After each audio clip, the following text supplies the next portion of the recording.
how many people watch and whatever, but to understand this consumer so that you can give him this richer experience. I think that's what is our individual responsibility to every child out there, that you make sure it's your face bring a smile on his face.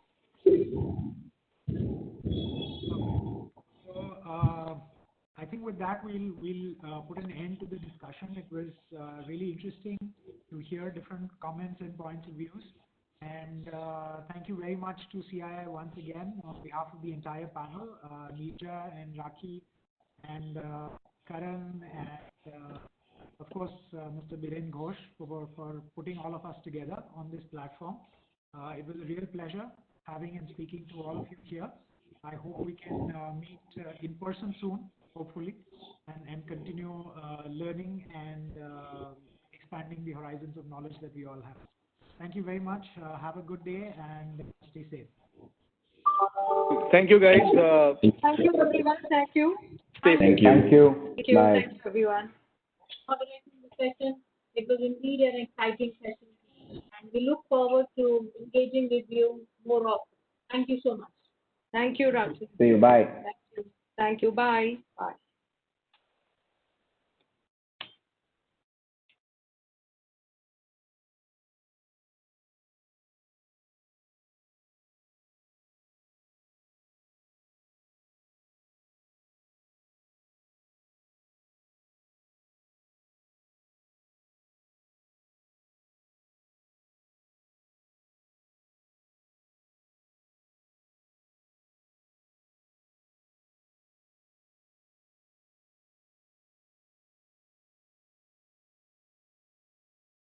Right now, there's a huge pinch in the productivity. We're getting efficient with the work that's happening, but yes, we need to get this. Good afternoon, gentlemen.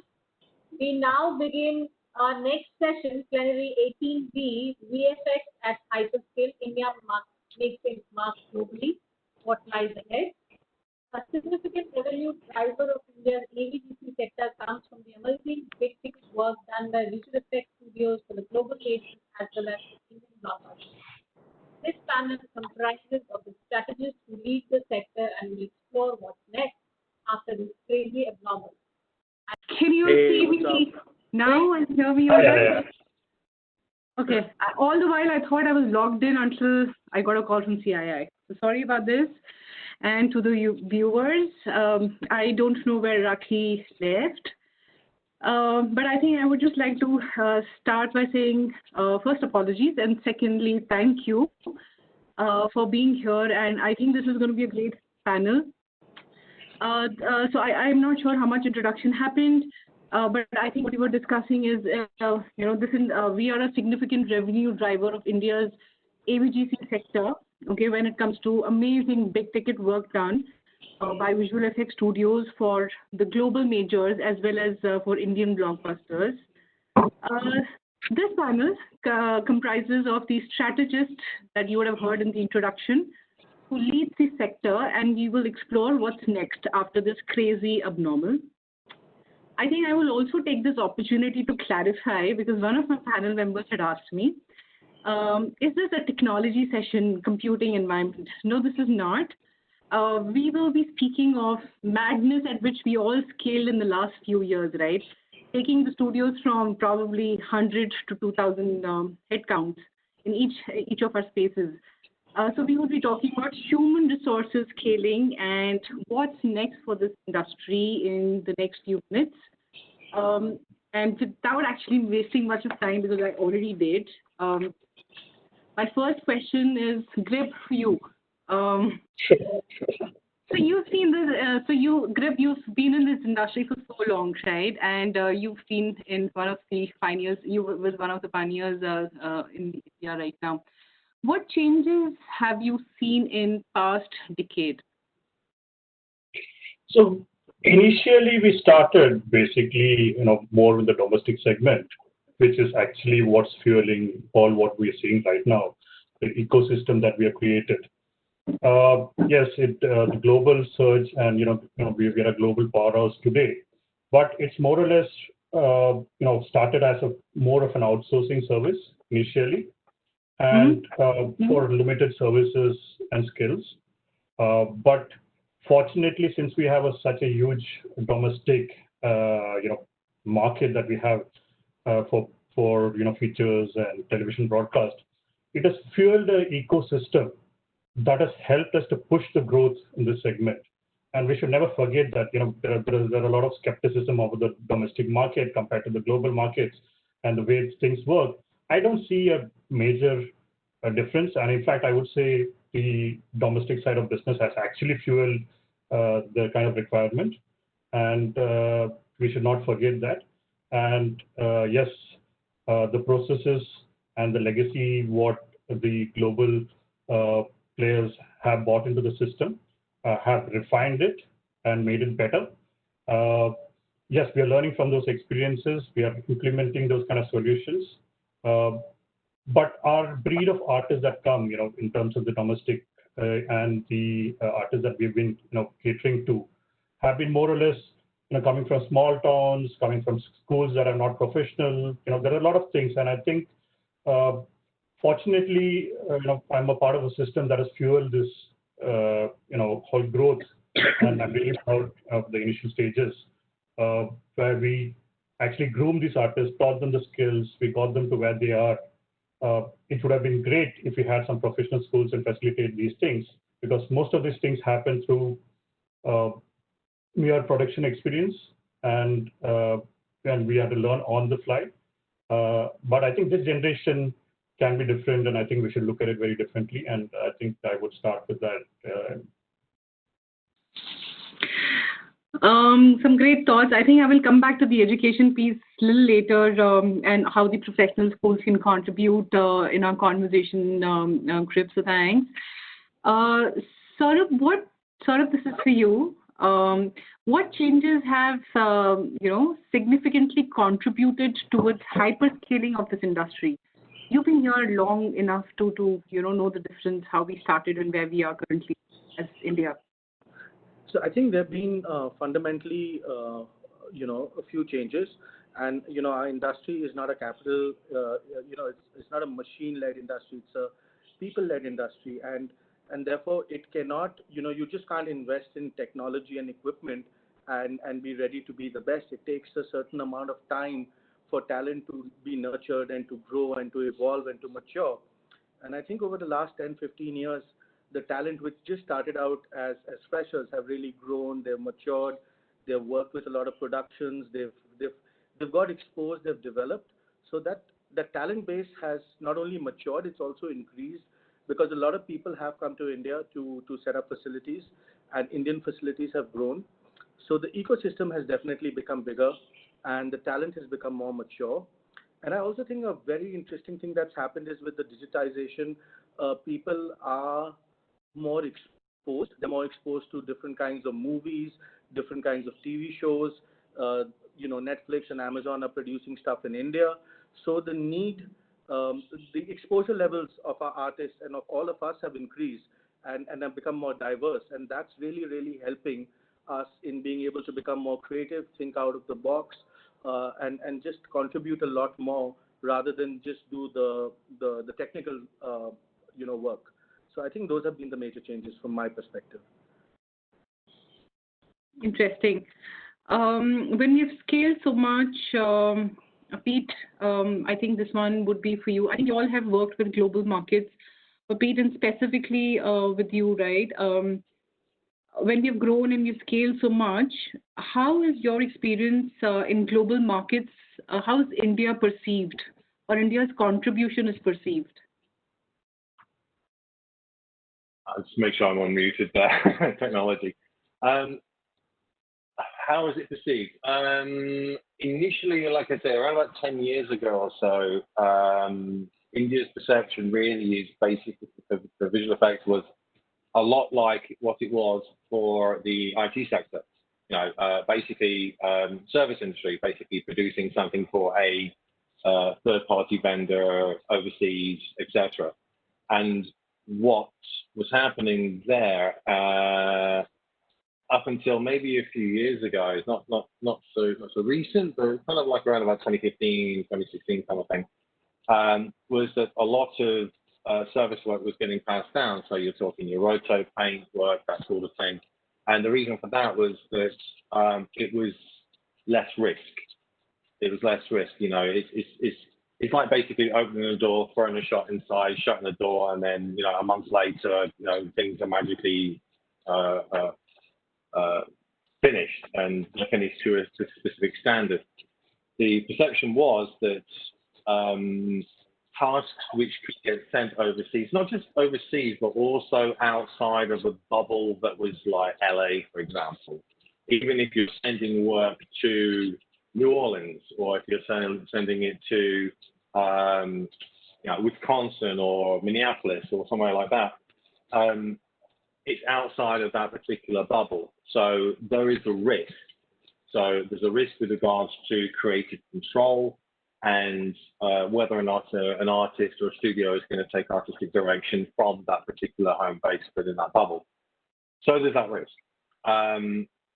So what they tend to do is to send them elements which are basically binary. It's right or it's wrong. A track either is right if it's stable, if it doesn't slip.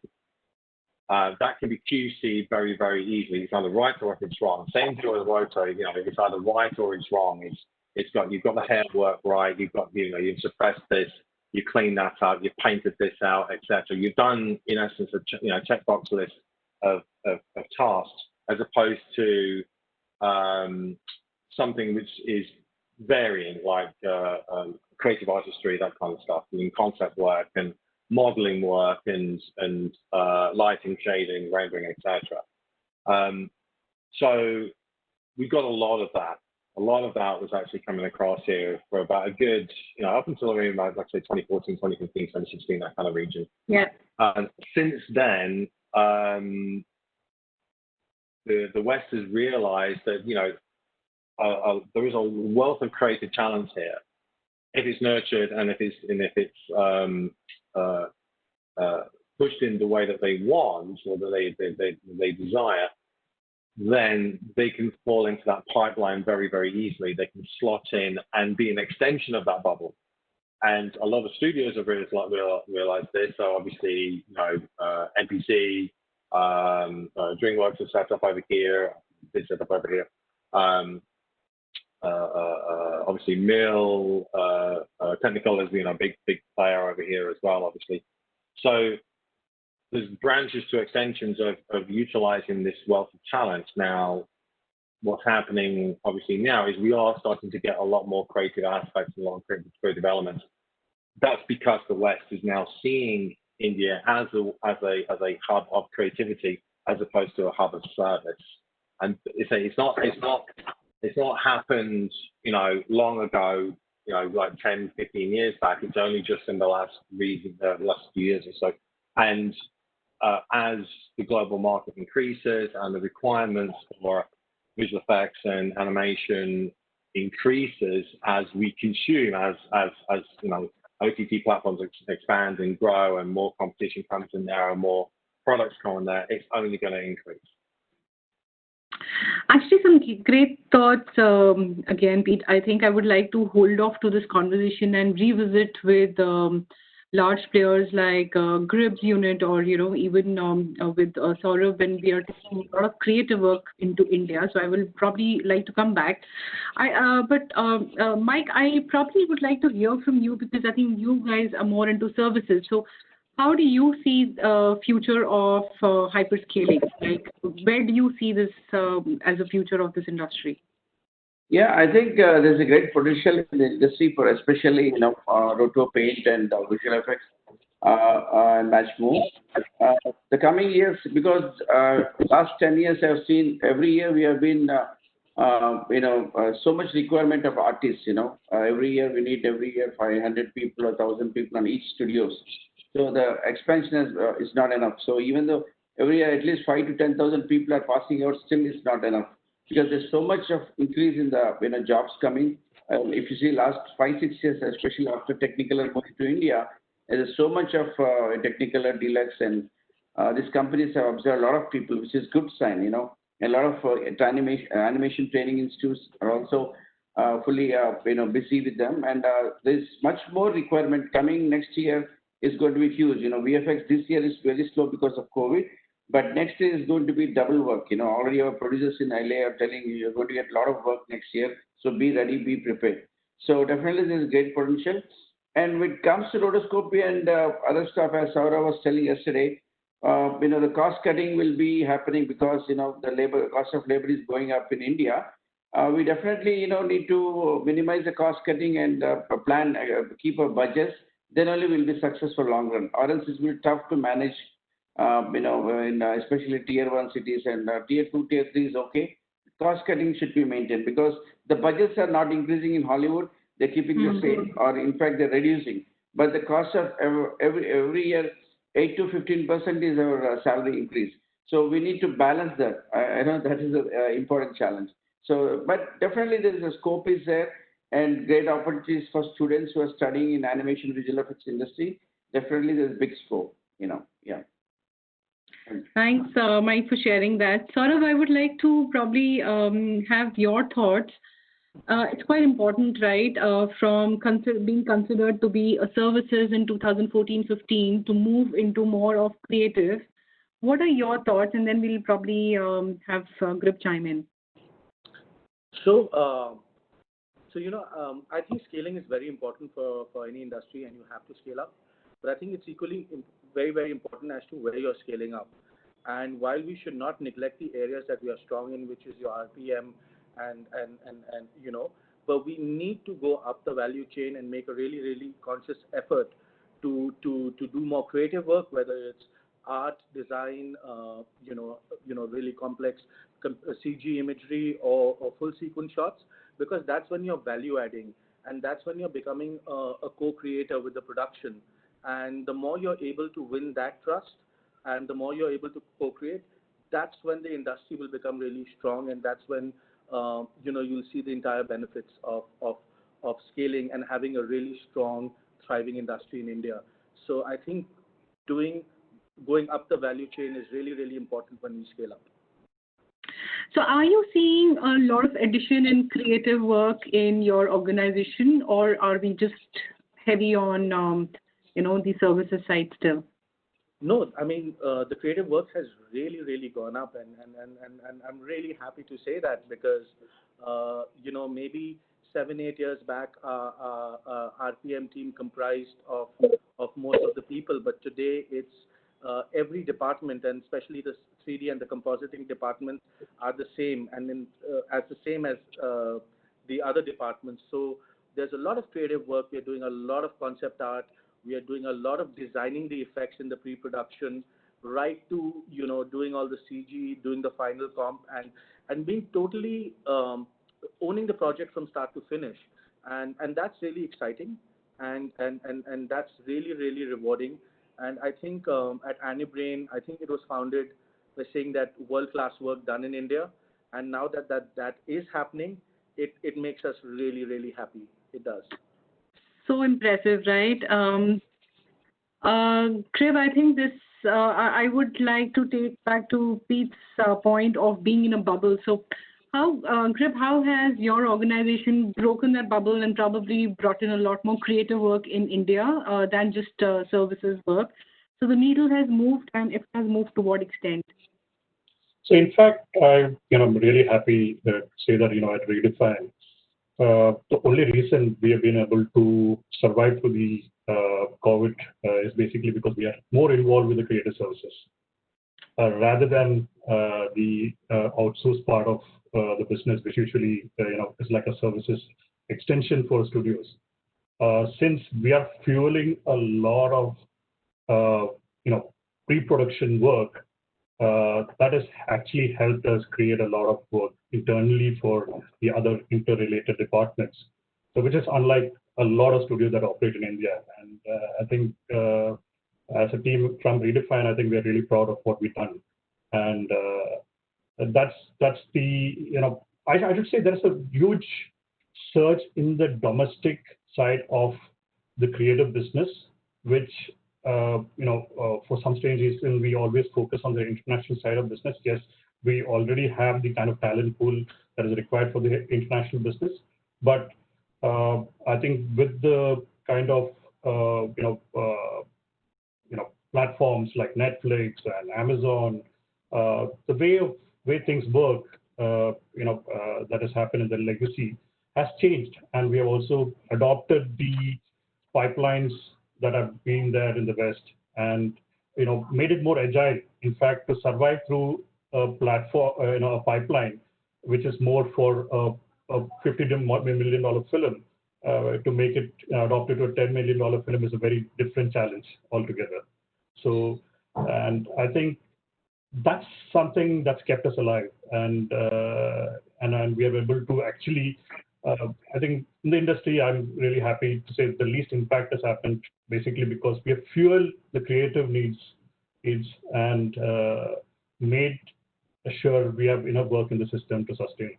So that's more or less it's been just pandemic has affected us, but I think the core is making that fueling the system, and I think that's the ideology and approach that we have, and some of the work that is going to come from our side is in par with anything that's from the West. Yes, we are also doing a lot of co-productions, but yes, it has been a good journey, and we are happy.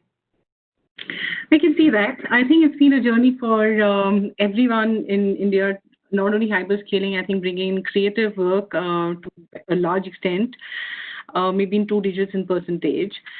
Pete, if you had to, let's say, if we have viewers, who wanted to start this in hyperscale and, bring in work from other countries back to India, what are 3 things that you would recommend, which will contribute towards scaling and towards bringing in more creative work to India? Sorry, say that last bit again. The line was a little bit break up. Okay, I was saying if we have in viewers somebody who really wants to start and aspire to scale significantly and bring in not services necessarily and bring in services and let's say creative, what would be 3 things that they should be focusing on? Good question. if I knew the answer, I'd be doing it myself. No, but basically, don't stick to your guns. Definitely, for sure. I mean, don't compromise on your own quality and your own way of doing things. You do obviously have to bend a little bit to the way that an outside studio tends to operate. Like, for example, naming conventions, file processors, etc. But at the end of the day, that's just the deliverable. That's just primarily the deliverable. How you actually maintain and manage things internally. You don't really necessarily need to change that. You can adopt some of these practices that a lot of studios do tend to utilize, e.g., correct project management, make sure everything's tracked, and communication is obviously paramount. The main thing really I would suggest is what's the word I'm looking for? Fulfilling that creativity and driving that creativity forward, and not just settling for one specific bubble that you're kind of fixed into. Like, for example, you offer a service based on obviously something that you're naturally good at, but also don't just limit yourself. You are obviously going to have to expand on things, otherwise you are only going to be like, these guys are only the people just to do that. And competition is rife in certain demographics and certain services and certain processes. Competition is very, very high. Case in point, I know Mike's obviously, we've worked with Mike God knows how many times in the past, and I know for a fact that obviously, while he's absolutely awesome at doing what he does, his competition is smaller, small scale setups. So, he will always produce a better product than what these guys can do purely because of the volume of the QC and the processes that he has. Whereas, a smaller setup is going to, be able to undercut a little bit and be a little bit cheaper, but you're compromising in some cases the quality aspect. So for those people who are starting out, they need to make sure you're having that quality, make sure you're having that I's dotted, T's crossed, lowercase j's, everything is following a high rigorous quality standard, not only through the product that you're producing, but your internal practices as well. Interesting thoughts. Does that make sense? I think it does, yes. That actually takes me to, because you referred Mike, it takes me back to Mike because I think, Mike, your organization is so into services and such large numbers and headcount, right? Yeah. How do you make sure that the quality for global markets are met, and what would you do to get better where you are? Yeah, we always have internal meetings for quality and improve ourselves, learn from the clients. We have very good quality control people, seniors, and we train the artists from the starting level when we join after 2 years course. We take them, we teach them the quality standards right from the small artist to big artist to maintain the quality and standards. And quality is one thing for international, and also time and deadline, We need to meet the deadlines, the time, whatever time we have committed, we cannot go beyond that. So these are the two important, but it's mostly taking care of the artists and teaching them about the compositing knowledge, and how the creative skills, even a roto artist, a paint artist, we teach them the compositing knowledge so that it helps him how the shot is going to look after they do the roto or paint, or match move. This kind of skills we need to train them. So we pick good students from, VFX Arena or MAC or some other institutions, and again we do an internal training for 1 year where we give internship and make sure they understand how the Hollywood projects work, not only the work, also the timeline, deadlines, how they have to maintain, and naming procedure, file naming, and everything, all kind of related, we train them. So that really helps. We don't rush them. We even the billing also. Our billing is higher. We charge too much money, but we pay good for the artists also. So that way we have quality people, quality artists. Because the Hollywood studios don't mind paying money, but they want good quality and on time. So they don't look price. So most of studios, we work for 18 countries, and we have around 350 clients worldwide. And in 15 years almost, we have more than 350 clients. So that we have been very happy with the clients, and they have been we've been serving. And also we do a little bit creative work. We also do some compositing jobs for small projects, not big projects. So medium size, we do compositing and those kind of things. So the quality and time is very important to get an international project, and that's what I can say about this. Yeah. Okay. Quality, I think everybody's been talking about quality, and I would really like to get maybe every panel member's thoughts on this particular question. So Pete spoke about binary and creative, right? Yes and no, so that's easier. So when it is India, I think it was 2014, 15, or maybe earlier periods of that. We have moved from binary to maybe a little bit creative, but there still seems to be concern or a question mark when it comes to quality coming out of India, when we are contributing to about 80-90% of compositing or assets from India currently for very large shows, right? I think we all agree that. What would be your take on how do you think we should change the perception, or what is that India needs to be doing to change the perception? I think we would like to have thoughts from all of you, because each one of you are experts in your area. So, Grip, should we start with you? Sure. Basically, one very important missing aspect is outreach, like the program that we're doing right now. Basically, there's a misconception because of might be what they've heard, some of the good schools, if you look at NID, if you look at ICD, NIIT, or you look at, I don't think any of these students from the schools, you honestly tell them you want to, whether to get into a career or profession into visual effects, they just bounce it off. It's a perception, and I think that outreach has to be made very clearly to them. The industry has changed. There's an ecosystem over here. Now we are here for the bigger game, and also similarly, other than the professional schools like NID, and we have art schools, or even students from them, those professional schools we are not able to attract. In fact, I don't see a lack of talent. It's basically our outreach and the kind of misconceptions.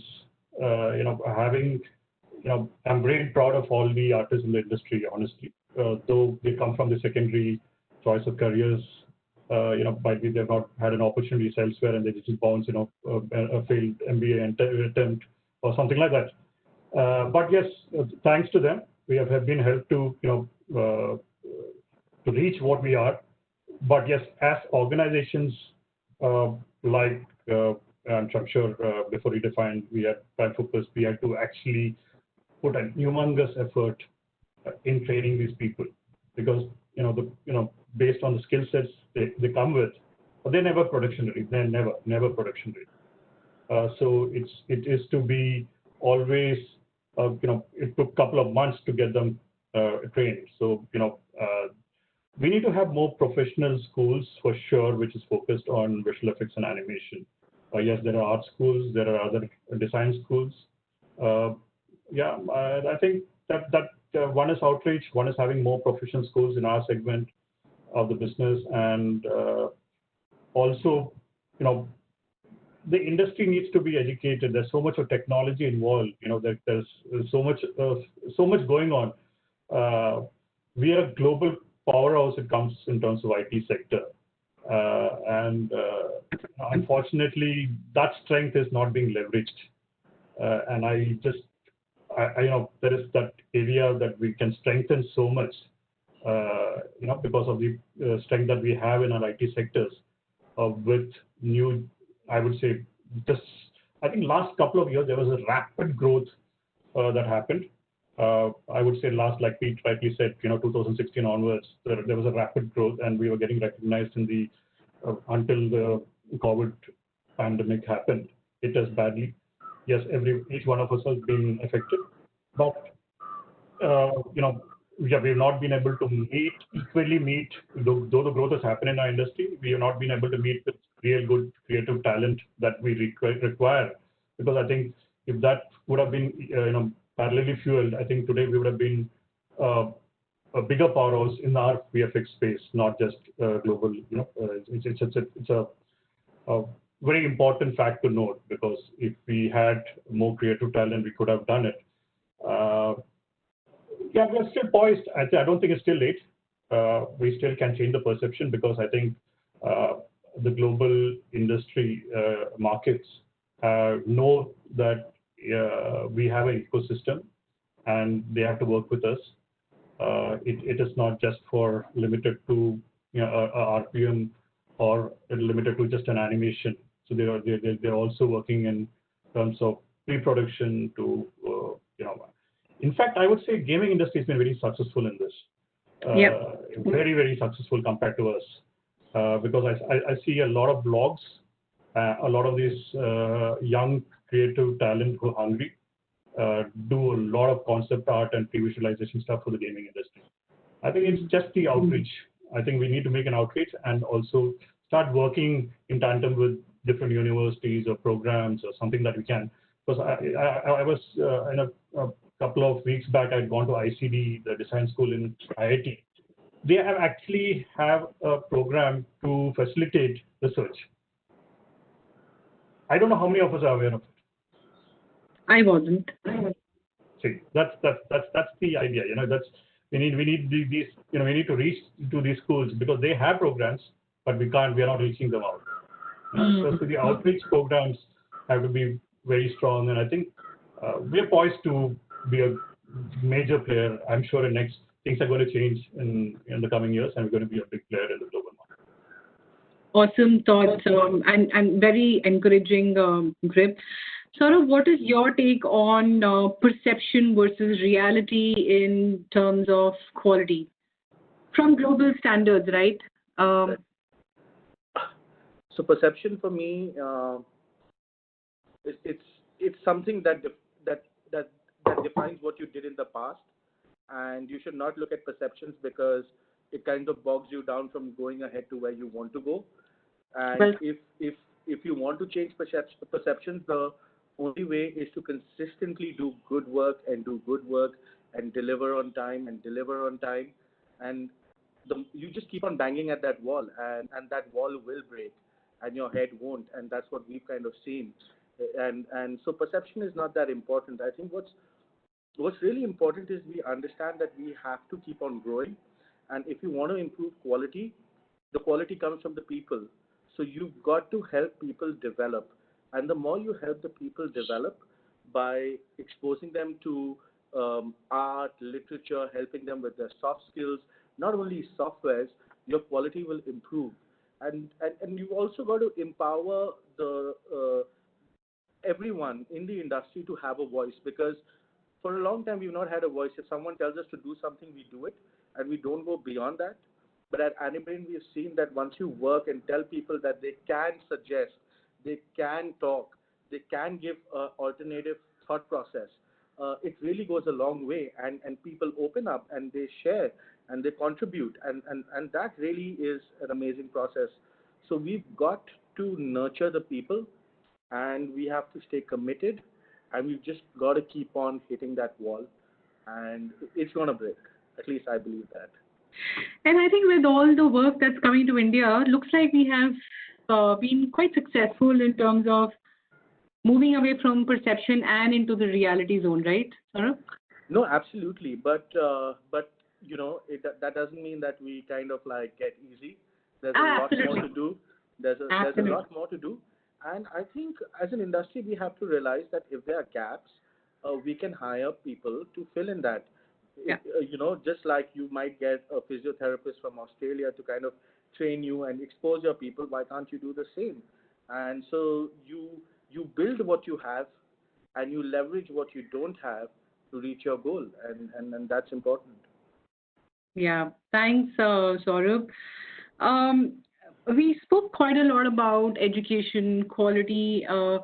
Pete, what is your take in terms of, I would say when it is services, I think we've cracked it. We know what exactly it takes to bring students from these schools. And probably with very little training, we get them in production, right? But what about creative? What is your take on the creative education here in India? And what do you think needs to be done? I mean, just to go back on what you just said a second ago, I mean, I don't think a quick, like, 2 weeks is going to be able to get them in to do something awesome that is going to be production ready in any way, shape, or form. No matter what the role is, one obviously needs to have some,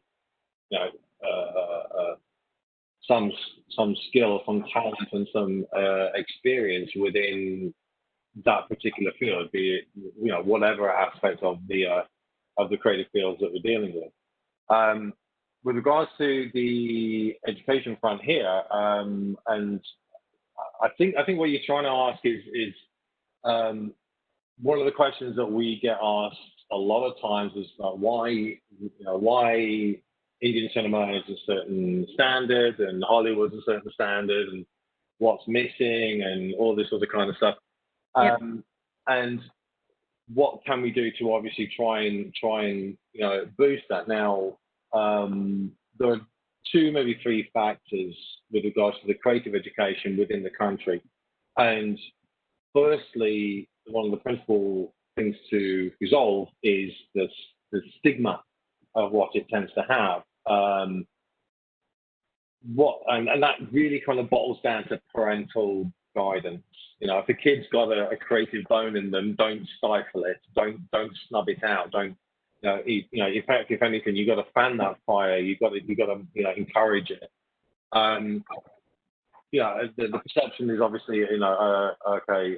You're only kind of successful. Kids are only successful if they're an engineer, if they're a doctor, if they're IT consultants or blah, blah, blah, blah, that kind of thing, which in the creative fields, you really want to encourage that creativity, be it drawing, painting, mixed media, going into computer graphics. Because computer graphics is just another medium. It's exactly the same as drawing and painting and working with ceramics and working with clay, et cetera, et cetera. It's just simply another medium. So don't stifle it. So you have to really kind of wind yourself back to parents of like 4, 5, 6 to 10-year-olds. If they're having fun, if they're enjoying this, encourage it. Getting into things like, for example, educational courses and schools, choosing a school which obviously has a high degree of input within the arts. They have teachers who encourage not only mixed media artistry, but also things like technical drawing, understanding how things obviously are constructed and how we do things and why we do things and how this relates to things in the real world. But also when it comes to doing things like, for example, things like going on to further education, when you're talking about courses, you're talking about degrees, you're talking about further education with regards to vocational courses, is having a standard to get into them. And that's something that we don't have here. A lot of courses, the majority of courses, do not actually have any prerequisite to get onto that course. So you can have not a single artistic bone in your body and actually get on a course and do it. Now, there are two sides to this. Number one, I've spoken to several institutions about this in the past, and their view is very, very simple. We are creating the opportunity for people to get a job. That's awesome. I have no problems with that, whatsoever. If people have an interest in it, then fine, not an issue. Even if, people don't have an interest in it, they will hopefully develop one as time progresses. But you've also got to try through education to try and instill that creativity in people. And that's where things tend to fall over a little bit. Because, lecturers are trying to fulfill the curriculum, students are trying to fulfill the curriculum and fulfill the lesson plans and to graduate and to hopefully get a job based on this piece of paper that they've been given. That does not instill creativity, that instills the ability to follow instruction, which is fine, but creativity is problem solving. Seeing something ahead that you can see that that's going to be an issue. It's like driving down a road that you've never been down before, and you're seeing something ahead and you realize that that's going to be a problem. So how do I negotiate that? Be it it's an accident, or it's a junction you've never seen before, or some turning that you think, oh, that might be a blind spot, some guy might come out. It's anticipation, and through experience, one can only gain that level of expertise. Teaching creativity is, very, very difficult because you can't teach creativity.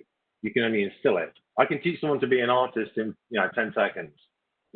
Canvas, paint, put paint on brush, put brush on canvas, artist. Now give me the Mona Lisa. It doesn't work like that. So educational progression should really instill elements of creativity, and from that we then improve the industry. We then improve not only the work that we're doing, but vendors overseas, for service overseas.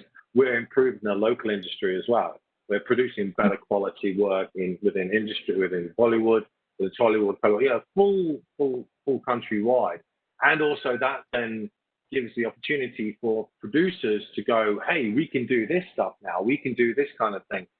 And it's, you're going full circle then. You're getting better budgets. You're getting better timescales. You're getting better quality of artists.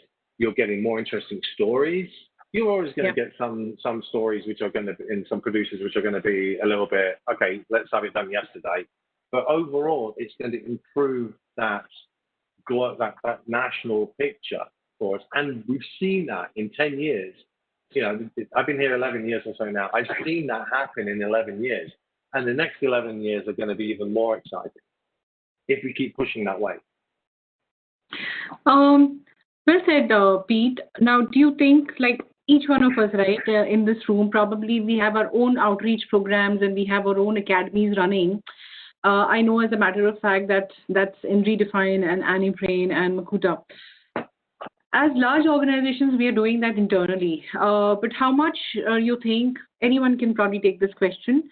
What should we be doing to support the education in developing content?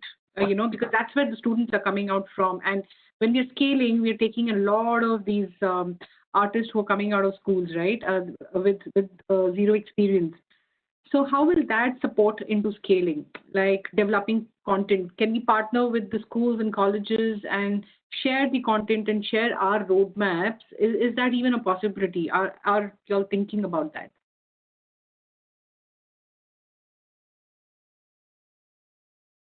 Grip, do you want to take it over? Sorry, you're on mute. Sorry, I'm muted. Sorry, you're on mute. Sorry, what I was saying at Annie Brain, I think we have been doing this because we kind of really believe that the world is changing and the skills that are going to be needed for tomorrow are going to be very different. And with our school and with our children's website Mokomi, we are doing a lot of initiatives where we are going to schools. We are teaching children, the visual medium, how to make a great comic book, how to make a CD cover, how to do your animation, and kind of inculcating that from in children from a very young age. So yeah, that is really important. I think we need to be focusing on children and young adults from a very early age to kind of help them to think and see the world in a different way than what education just currently shows you in its structured format. And I think that will have great payoffs, if we invest further into it. So, Kranti, to your question, what will fuel the content development, right? If I properly understood that.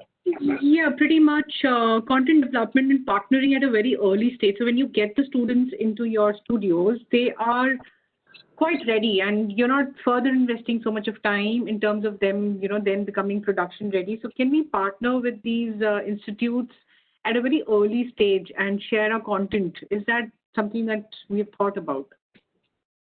Yeah, definitely. But there's a security aspect in the business, at least in the content that we work with. So it's very difficult to share to a third party. But creatively, we can add how things have to be visualized.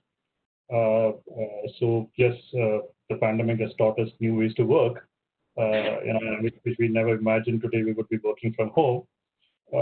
So yeah, that is definitely a thought. And I would say we should have as industry better programs and forums and maybe blogs where we could have art school competitions, students being nurtured. There can be comic book contests, there can be storyboard contests, there can be concepts coming up fueling our own economy in terms of the industry. We have a rich heritage of stories in art. I don't think any part of the world has the kind of heritage stories that we have.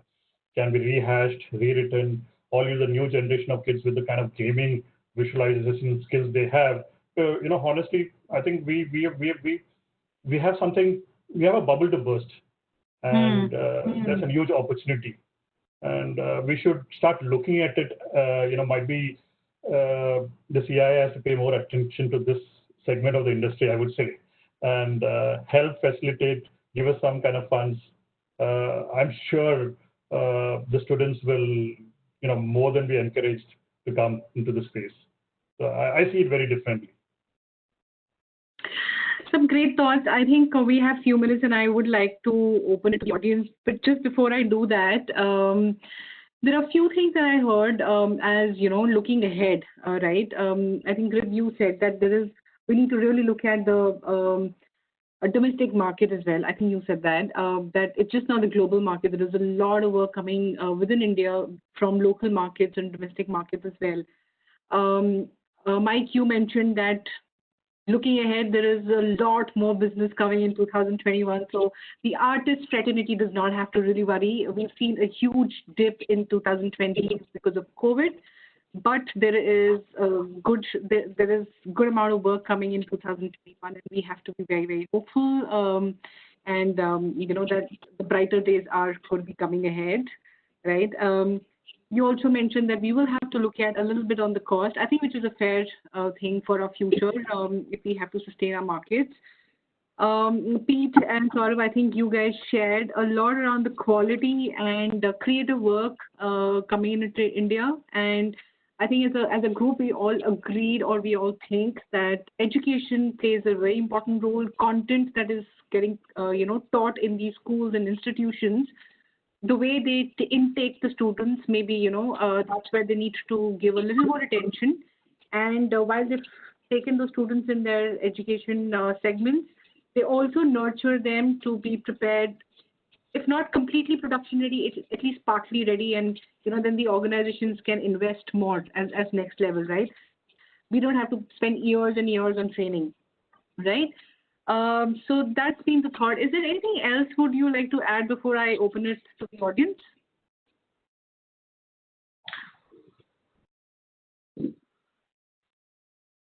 So I think you saying something? the educational training centers should invite professionals from the industry like Pete and other seniors who have worked on sets. So that will help to learn them good techniques. And in this, all the education training centers should focus on this kind of activities. So the more every week or every month, a couple of times, every different industry experts, they should bring to the center and train the students. They get a different perspective, and that helps a lot. And abroad, a lot of institutions, in LA and Vancouver, they invite a lot of professionals, working professionals who are done on projects, good projects, so that they will share the experiences and the techniques. So this will really help. And as Pete said, creativity is something which, we can't teach that much. It's something like observation, The student should observe and learn them watching the movies or a lot of things. So it's very important, the motivation, once they identify the student feels it's creative, and we at production facility or training centers give them additional training and put them in the right direction. Yeah, that's it. Yeah. Thank you, Mike. Thanks for that. I have questions coming in, and I'll just go in an order. We have 4-5 minutes. The first one, actually, I think you've kind of answered, but I will still state the question here. I want to hear from the panelists about the importance of education for our creative resources. I think we all agreed that that's the most important thing to bring in creative into our streams, right, into our organizations. Is there anything specific would you like to state for this person who's asked this question? Yeah, I'd just like to reiterate on one other thing. When I'm saying education, I mean you're saying education in the broad spectrum. You can be educated and self-taught. That's not an issue. That's not an issue either. I mean, if anything, those people who are self-taught are actually develop faster. So anyone who's taking a course, use that as basically your ability, like you're learning to drive. It's like you've got a certificate that says that you've passed your driving test. You have the bare knowledge of how not to die on the road. Rest of it is experience. So you've got to expand on that and take that further forward. Now you can go and hire a professional instructor to teach you to drive, or you can pick it up yourself. You'll fall off the bike a little bit more than somebody who is teaching you professionally, or you may crash the car a little bit more than going with a driving instructor. Don't do that because it's silly. But at the end of the day, you will pick up and you'll get back on that bike and you'll get back on, you'll get back on the road with a lot more gusto and a lot more enthusiasm than someone telling you, right, you've done this wrong, do it again. And same deal with anything creative. If you're teaching yourself and you're supplementing it with education, either an institution or some online course or whatever it may be, that is to supplement your information. Instead of you searching how to do something, somebody's telling you how to do it. a process, a tool, whatever it may be. But at the end of the day, it's down to you to be able to utilize that information, whether or not you found that information out yourself, or whether or not someone's told you how to do it, to advance yourself. No one's going to do that for you. And that's the thing that people need to understand, is that it is down to you. No one's going to hold your hand the entire step of the way and move your hand around to cut something out or to stick something there or to change something here. Everything has to be done by yourself. No one's going to basically, you're not going to pay your money for a course and get a job straight away. You've got to work at it. And for you to progress to those into positions in seniority and respect, you've got to work at it even more. And you've really got to put in the energy. You've got to push yourself. And no one's going to, spoon feed you as soon as you get into your profession. There's certain guidance and certain critique and construction and advice that lots of professionals within studios who are, within this group here will do without any shadow of a doubt to help progress the talent within the studio. But at the end of the day, the natural progression is going to be down to the individual. There's only so much we can do professionally. Otherwise, we're constantly just holding your hand. We're moving the tablet around for you. Yeah, you got to learn by yourself. So adding to what Pete said, I think our industry is driven by self-taught professionals.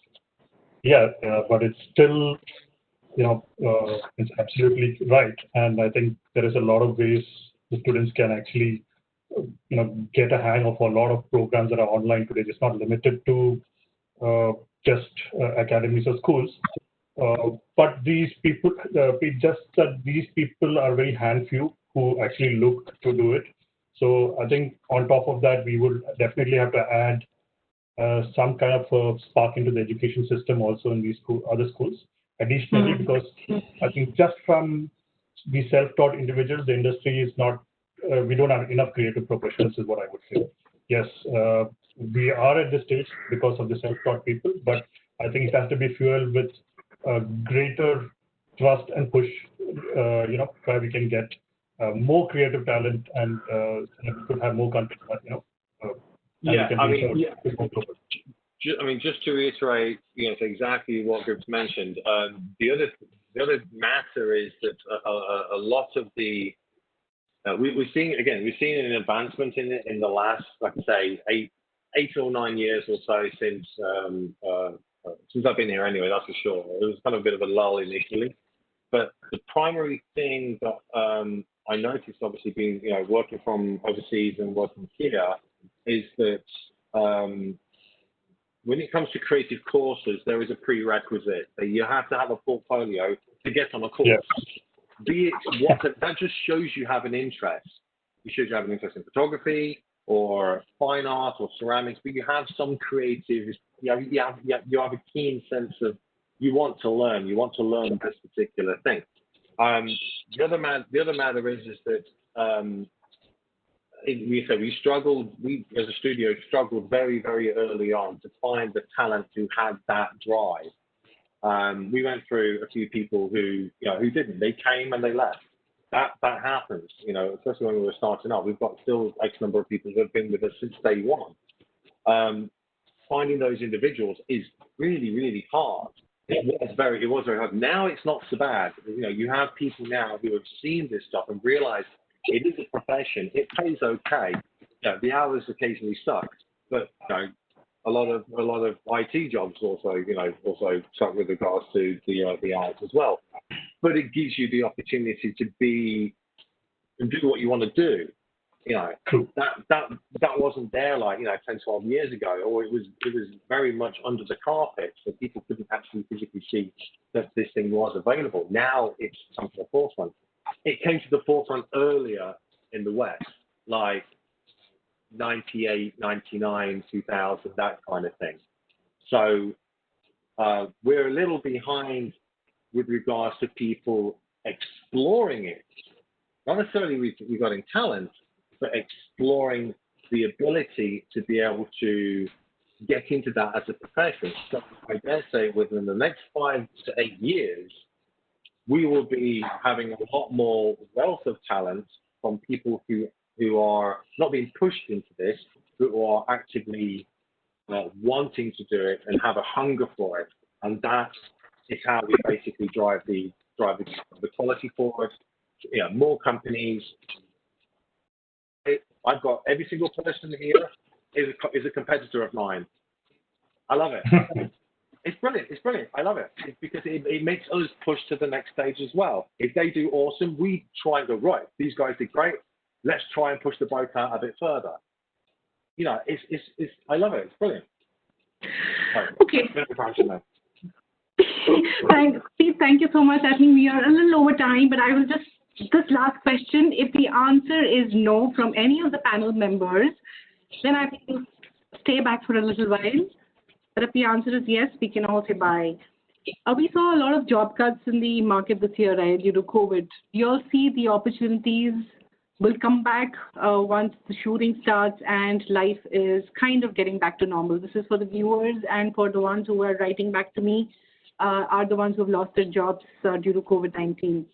So if your answer is no, then we speak. If your answers are yes, then we can call the session today. A resounding yes. Krib, Saurabh, Yes, Yes, a resounding yes. Yeah, There's going to be a correction for it'll sure. definitely come back. Yeah, Yes. and here's the thing: it will come back in ways that you didn't expect previously. That's the thing. I am so glad you said that. And viewers who are hearing us, please stay put, stay safe, and don't lose hope, because we will bounce back double what we were in 2000. The global industry's eyes in the creative side is on India. I would clearly say that, because it has not just impacted us, it's globally an impact. And the best way for them to restart is because we have an ecosystem and they will reach out to us. And that's inevitable. And we constantly upskill and learn, right, during this period. Yeah. And this is the best period to do that. Absolutely. Yeah, totally. Yeah. Okay, with this, I think we've taken 5 minutes more, but I think absolutely worth it. Thank you so much, Pete, Mike, Grib, Saurabh. It was really cool interacting with you guys, and I'm sure the viewers would have loved whatever you shared on this platform. Thank you so much. Thanks for having us. Thank you. Thanks for having us. Bye. Bye. Bye. Panelists, this was an exciting session. Thank you, Kranti, for moderating it so well.